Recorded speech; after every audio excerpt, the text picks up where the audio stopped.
दोस्तों, welcome back to my YouTube channel. आज हम लोग मेंटल हेल्थ नर्सिंग में थेराप्यूटिक रिलेशनशिप के बारे में पढ़ने वाले। हम लोग इसमें इसके definition, characteristics and phases of therapeutic relationship के बारे में पढ़ेंगे। तो चलिए शुरू करते हैं। सबसे पहले हम लोग जानते हैं थेराप्यूटिक रिलेशनशिप का मतलब क्या होता है। तो थेराप्यूटिक रिलेशनशिप क्या होता है कि एक ऐसा रिलेशनशिप जो कि इटैब्लिश या फिर मेंटेन किया जाता है थेराप्यूटिक पर्पस को लेकर के।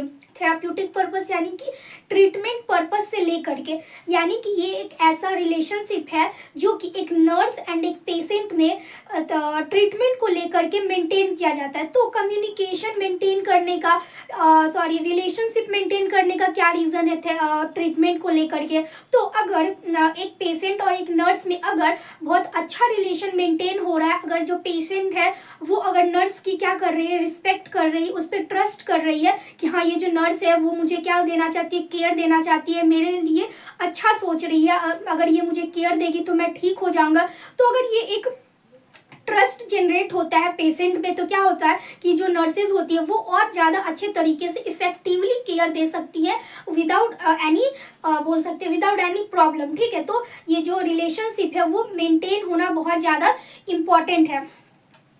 तो अब हम लोग इसके डेफिनेशन के बारे में देखते हैं।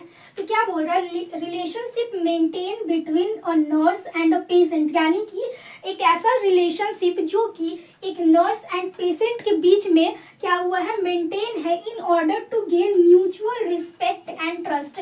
क्यों ये बनाया गया है, गेन करने के लिए, क्या रिस्पेक्ट एंड ट्रस्ट को गेन करने के लिए। अगर हम लोग देखिए, हम रिलेशनशिप हम लोगों का कैसे बनेगा, जैसे हम लोग कम्युनिकेट करेंगे, जितना अच्छा हम लोग क्या कर सकते हैं पेशेंट से कम्युनिकेट करेंगे उतना अच्छा हम लोगों का क्या होगा, रिलेशनशिप इटैब्लिश होगा पेशेंट के साथ। पेशेंट उतना ज़्यादा हम लोगों को क्या करेगा, कोऑपरेट करेगा और उतना ज़्यादा हम लोगों को पे ट्रस्ट दिखाएगा, उतना ज़्यादा हम लोग पे क्या करेगा, ट्रस्ट करेगा। तो जो हम लोगों का जो मेन मोटिव होता है रिलेशनशिप या फिर कम्युनिकेशन डेवलप करने का, इटैब्लिश करने का, यही होता है कि जो पेशेंट है वो हम लोगों पे क्या करे, ट्रस्ट करे और हमारा रिस्पेक्ट और ट्रस्ट करे। ठीक है, ताकि वो जो भी उसका जो प्रॉब्लम है, उसका जो नीड है वो क्या हो सके, अच्छे तरीके से इटैब्लिश हो सके और हम लोग उसका जो केयर है वो और बढ़िया तरीके से इफेक्टिवली तरीके से हम लोग उसको कर सके। ठीक है, तो वही है कि relationship maintain between a patient and nurse in order to gain mutual respect and trust collaboratively is known as therapeutic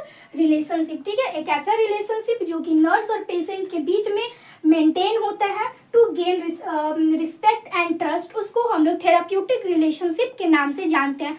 और थेराप्यूटिक रिलेशनशिप को हम लोग नर्स पेशेंट रिलेशनशिप के नाम से भी जानते हैं, यानी कि थेराप्यूटिक रिलेशनशिप को ही हम लोग नर्स पेशेंट रिलेशनशिप बोल सकते हैं। अब थेराप्यूटिक रिलेशनशिप को बनाने का रीज़न क्या क्या, पर्पस क्या क्या है इसका। तो हम लोग इसके पर्पस को देखते हैं कि इसका पर्पस क्या है। तो सबसे पहले क्या है, to bring insight and promote behavioural change in patient. ठीक है, तो सबसे पहले क्या होगा, हम लोगों को इंसाइट क्या करना, प्रोमोट करना, यानी कि पेशेंट को क्या होता है, जो मेंटली इल पेशेंट होता है उनमें बहुत क्या नहीं जो इंसाइट होता है वो ना के बराबर, यानी कि वो खुद को देख नहीं सकते कि मुझे इलनेस है या फिर नहीं है। उन्हें लगता है कि क्या, कि मैं एक हेल्दी पर्सन हूँ। उन्हें नहीं पता होता है कि वो उन्हें यहाँ पे क्यों लाया गया। उन्हें लगता है कि मैं बहुत हेल्दी हूँ, मुझे बेकार का यहाँ पे लाया गया। तो उनमें जो होता है ना वो इनसाइट प्रेजेंट नहीं होता, यानी वो अपने अंदर झांक नहीं सकते कि उन्हें क्या बीमारी हुआ है, क्यों बीमारी हुआ है। इस तरह से उन लोगों में क्या होता है, इनसाइट नहीं प्रेजेंट होता है। तो जो नर्सेज का जो काम होता है रिलेशनशिप इटैब्लिश करने के बाद, वो होता है इनसाइट को प्रमोट करना और बिहेवियरल चेंज को भी प्रमोट करना, यानी कि वो जो बिहेवियर है उनके बिहेवियर में चेंजेस लाना।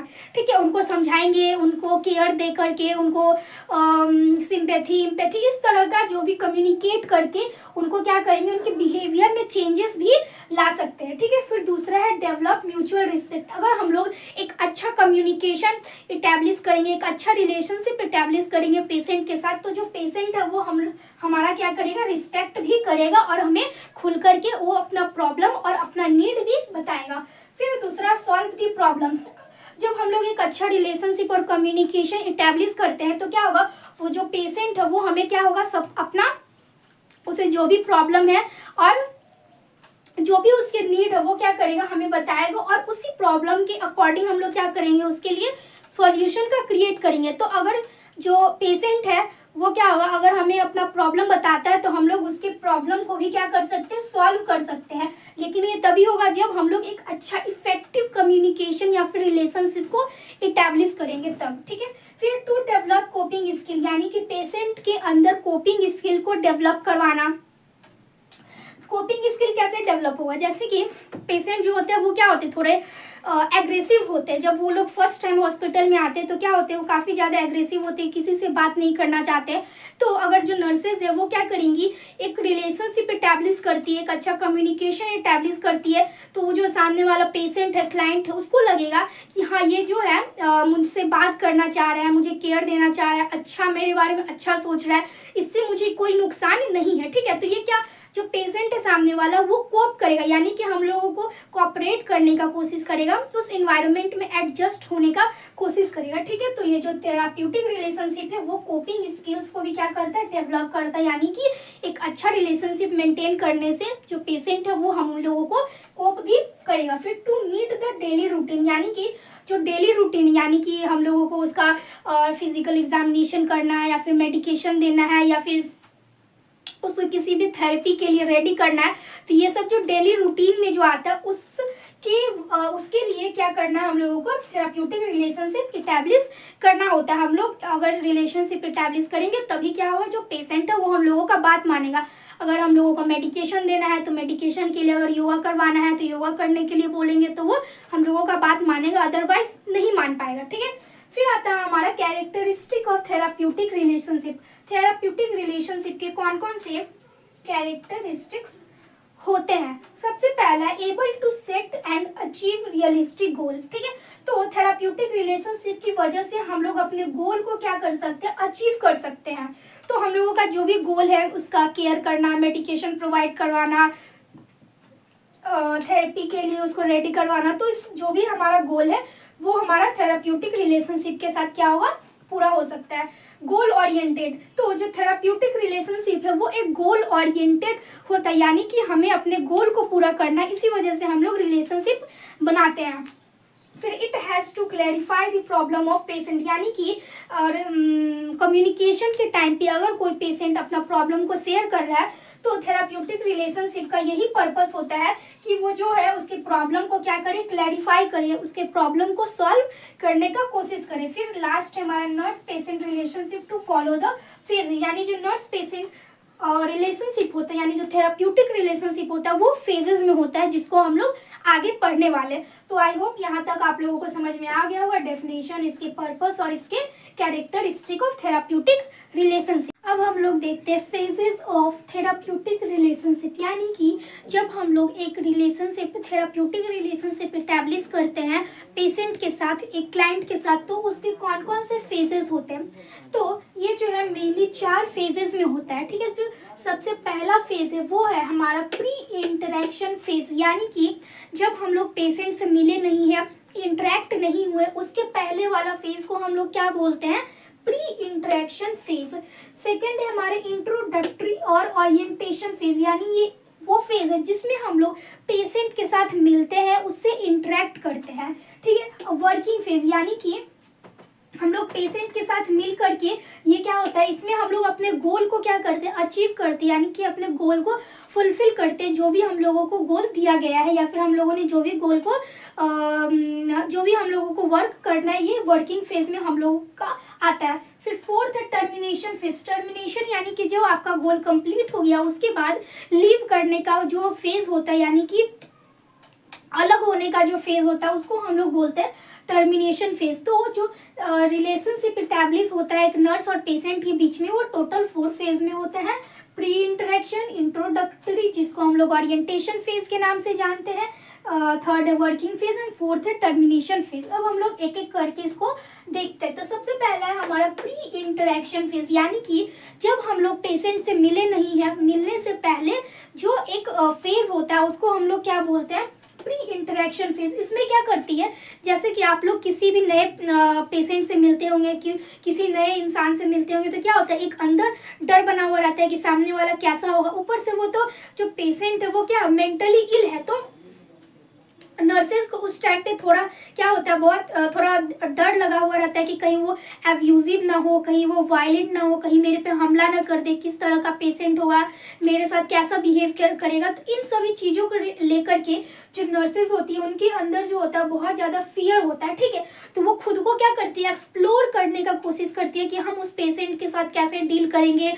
खुद में क्या एक सेल्फ स्टीम यानी कि खुद के कॉन्फिडेंस को इंक्रीज करती है कि हाँ मुझे जा करके अपने कॉन्फिडेंस लेवल को इंक्रीज करना है, मैं उससे इस तरीके से बात करूंगी तो वो मुझसे ज़्यादा इंटरेक्ट होगा। मतलब कि खुद को एक्सप्लोर करना कि मेरे क्या क्या लिमिटेशन है, मेरे क्या क्या स्ट्रेंथ है, इस सब को लेकर के क्या करती है वो खुद के फीलिंग्स को, अपने फियर को, डर को क्या करती है, एक्सप्लोर करती है। Second, gather data about the patient, यानी कि अभी वो पेशेंट से मिली नहीं है लेकिन उसका क्या होता है, पेशेंट का रिपोर्ट होता है पहले वाला, पेशेंट का कौन कौन से मेडिकेशन है, कौन कौन से ट्रीटमेंट चले, ये सब उसका जो भी इंफॉर्मेशन होता है वो क्या करती है, गैदर करती है। जितना हो सके उसको क्या करने का कोशिश करती है, गैदर कलेक्ट करने का कोशिश करती है। फिर plan for the first meeting, फिर प्लान बनाती है कि हम जो है पहला जो इंटरेक्शन करेंगे पेशेंट के साथ, वो कैसे हम लोग पेशेंट के साथ इंटरेक्ट करेंगे, कैसे हम अपना बोलते हैं ना first impression is the last impression, तो कैसे हम अपना इंप्रेशन देंगे पेशेंट के सामने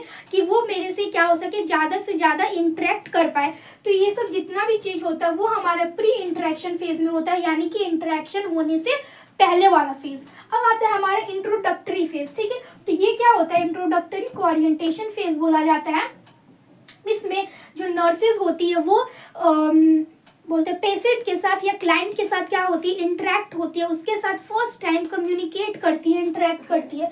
तो इस टाइम पे नर्सेज का जो काम होता है, जो फंक्शन होता है वो क्या होता है, इस्टैब्लिश रैपोर्ट एंड ट्रस्ट, यानी कि नर्स के साथ क्लाइंट के साथ, पेशेंट के साथ इस तरह का रिलेशनशिप और कम्युनिकेशन को इस्टेब्लिश करना जो कि वो जो क्लाइंट है सामने वाला वो क्या कर सके, नर्सेस पे एक फ्रेंडली रिलेशन बना सके नर्सेस से, और एक ट्रस्ट जनरेट कर सके, ठीक है। तो इसका जो इंट्रोडक्टरी फेज का जो मेन फंक्शन होता है नर्सेस का वो क्या होता है, रैपोर्ट को इस्टेब्लिश करना, जनरेट करना, यानी एक फ्रेंडली रिलेशन को इस्टेब्लिश करना और ट्रस्ट को जनरेट करना, ठीक है। ट्रस्ट को, म्यूचुअल रिस्पेक्ट को, ये सबको ट्रस्ट करना किस में होता है, इंट्रोडक्टरी फेज में होता है। फिर आता है हमारा इस्टेब्लिश कम्युनिकेशन, यानी कि इसी फेज में, इंट्रोडक्टरी फेज में ही आपको क्या करना है, कम्युनिकेशन, एक अच्छा कम्युनिकेशन क्या करना, थेराप्यूटिक कम्युनिकेशन को इस्टेब्लिश करना, जिससे कि वो जो क्लाइंट है वो आप पे बहुत अच्छे तरीके से ट्रस्ट कर सके। अगर ज़्यादा ट्रस्ट करेगा तो क्या होगा, रिलेशनशिप और ज़्यादा अच्छा होगा, उसकी वजह से आप इफेक्टिवली केयर प्रोवाइड कर सकते हो। फिर है असिस्ट इन वर्बल एक्सप्रेशन, यानी कि पेशेंट को क्या करना है, हेल्प करना है कि वो जो अपना एक्सप्रेशन है वो अपने वर्बल यानी कि बोल करके अपने एक्सप्रेशन को क्या कर सके, एक्सप्रेस कर सके, अपने फीलिंग्स को, अपने इमोशन को एक्सप्रेस कर सके। फिर है gather data including client strength and feeling. अब इसमें क्या था, प्री इंटरेक्शन में भी डाटा का कलेक्ट करना था, लेकिन इसमें क्या था कि हम लोग पेशेंट से मिले नहीं थे, ठीक है। जो उसका रिपोर्ट है उससे हम लोग डाटा को कलेक्ट कर रहे थे, गैदर कर रहे थे। बट इंट्रोडक्टरी फेज में हम लोग डाटा को कैसे कलेक्ट करके सामने फेस टू फेस इंटरेक्ट करके, पेशेंट से इंटरेक्ट होने के बाद उसके फीलिंग्स के बारे में, उसके इमोशन, वो कैसे उसको कौन सा बात अफेक्ट कर रहा है, उस कौन सी बात का उसको प्रॉब्लम है, कौन सी चीज़ से उसको नीड है, मतलब इन सभी चीज़ से उसके स्ट्रेंथ को, उसके लिमिटेशन को, उसके फियर को, उसके वीकनेस को, सब कुछ को हम लोगों को क्या करना, उसको नोट करना और सारे डाटा को कलेक्ट करना। फिर सेट गोल्स। अब इसी फेज में हम लोगों को अपना जो गोल है वो सेट करना है, क्योंकि इसमें हम लोगों को पता चल गया है कि पेशेंट का क्या क्या दिक्कत है, क्या क्या, क्योंकि हम लोगों ने क्या किया, डाटा को कलेक्ट कर लिया, गैदर कर लिया, तो हम लोगों को क्लाइंट के फीलिंग के बारे में, इमोशन के बारे में, स्ट्रेंथ और इसके वीकनेस के बारे में पूरी तरह से अब इंफॉर्मेशन मिल चुका है। तो अब हम लोग अपने गोल को क्या कर सकते हैं, सेट कर सकते हैं। तो इसमें हम लोग अपने गोल को क्या करते हैं, सेट करते हैं कि हमें क्लाइंट को लेकर इस तरह का केयर देना है, इस केयर से क्लाइंट को क्या होगा, इफेक्ट अच्छा होगा, ये सब क्या करते हैं हम लोग इसमें गोल को सेट करते हैं। फिर आता है हमारा वर्किंग फेज, यानी कि इसमें हम लोगों ने गोल को सेट कर लिया। अब गोल को हम लोग एग्जीक्यूट कब करेंगे, तो वर्किंग फेज में हम लोग गोल को क्या करते हैं, एग्जीक्यूट करते हैं।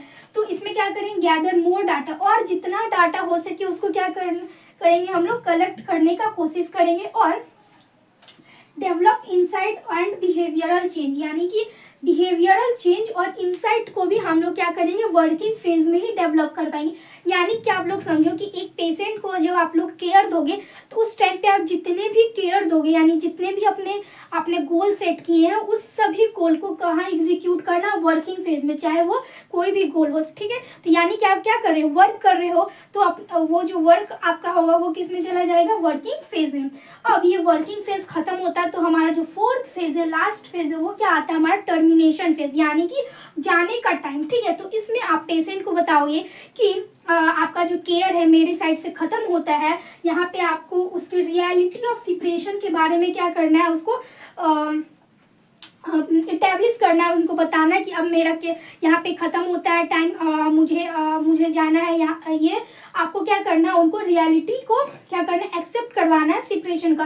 क्योंकि कभी कभी हो जाता है कि जब पेशेंट होता है वो बहुत ज़्यादा अटैच हो जाता है नर्सेज से, तो उसको बहुत ज़्यादा गुस्सा, बहुत ज़्यादा रोना, एक लॉट ऑफ फीलिंग्स या फिर इमोशन आते हैं उससे रिलेटेड। तो वो उसी को क्या करना है, पेशेंट को एक्सेप्ट करवाना है रियलिटी से कि हाँ हम लोगों का जो रिलेशनशिप था, कम्युनिकेशन था, यहीं तक था। अब जो है आपको दूसरी नर्सेज या फिर दूसरे हेल्थ केयर मेंबर क्या करेंगे, असिस्ट करेंगे, ठीक है। तो ये सब उसको क्या करना है, बताना है। फिर explore the feeling of rejection, anger and sadness, और ये बताने के बाद हम लोगों को क्या करना है, उसके एक्सप्लोर करना, यानी उसके फीलिंग्स को पहचानना है कि वो जो पेशेंट है वो कैसा फील कर रहा है, उसको गुस्सा तो नहीं आ रहा है, कहीं सैड तो नहीं है, इस टाइप का फीलिंग को क्या करेंगे हम लोग एक्सप्लोर करेंगे।